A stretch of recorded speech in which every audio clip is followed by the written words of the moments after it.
told you the secret to the most heavenly cake isn't hiding in some fancy bakery, but right here in your own backyard. Today we're baking the way our ancestors did, with love and ingredients from our own land. Welcome back, and if you're new here, hello. This is where we talk all things sheepy. Summer's here and the rush of spring lambing is over, so now is more of a repetition of general sheep management. I'm milking twice a day, and though I haven't yet started to separate the lambs from the ewes for milk sharing, I'm still getting more than enough milk to make cheese and have my evening cup of hot chocolate, and more. Part of this time of year involves keeping an eye on the ewes for targeted worming. The weather's been either bone dry or sopping wet, and so I like to keep an eye on their hooves. I've noticed over the years how sheep with white hooves tend to have a bit more maintenance than our black-hooved sheep.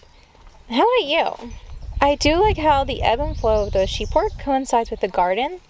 When the tending of the sheep tends to relax with summer, that's when the garden demands more attention. So for today, I thought we could whip up a relaxing cake. I love using my sheep's milk in any dish I can, and with the kids home more for the summer break, I really like to have some easy, quick snacks on hand. And so this recipe is inspired by a classic yogurt cake from France, sometimes called a gâteau de mamie, which means granny cake, or gâteau au yogurt, which is yogurt cake. So, je ne parle français. So I'm so sorry for my pronunciation. Traditionally, this cake is taught in schools in France, and some places locally have an applied life science class, where maybe you've had those classes when you were younger, where you learn a fun and easy snack to whip up at home at almost any skill level. One of my kids came home with a northeastern drop biscuit recipe from their class that we still use to this day. But here, there's no set recipe curriculum or national standard. So getting back to the cake, I like this cake in that it's forgiving, moist, and easy to fancy up with some fresh berries or a glaze. So let's get into it.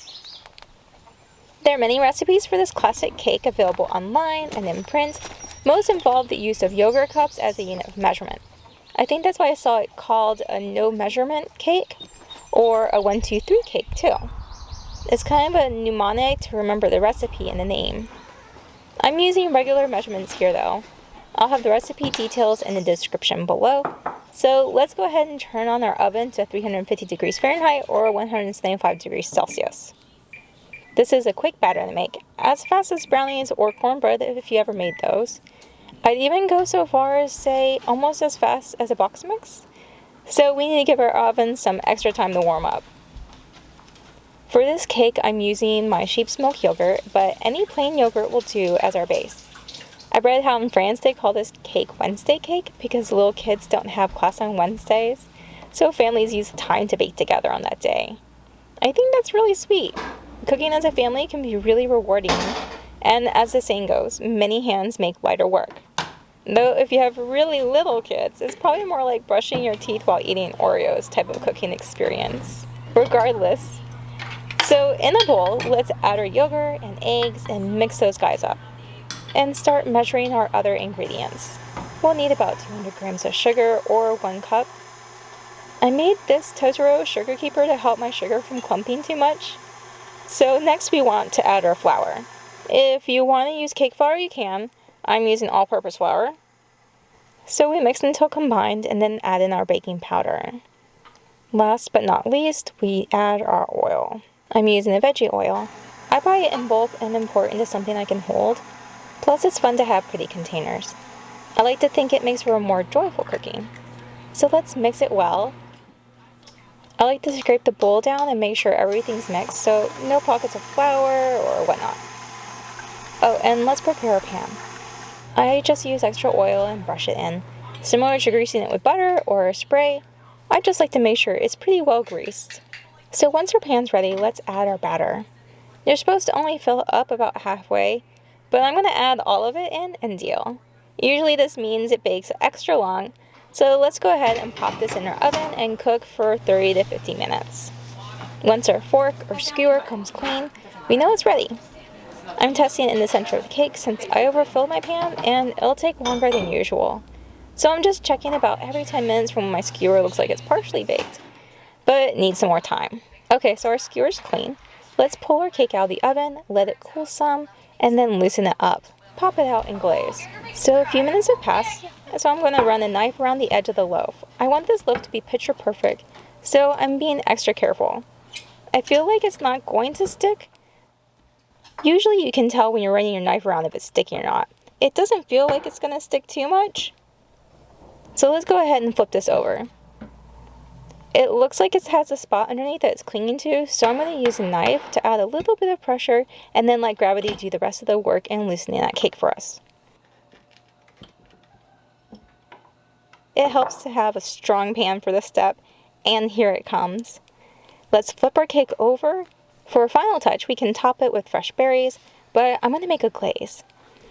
I'm having a hard time deciding on which berry to use. Should I use them all? One? Which one?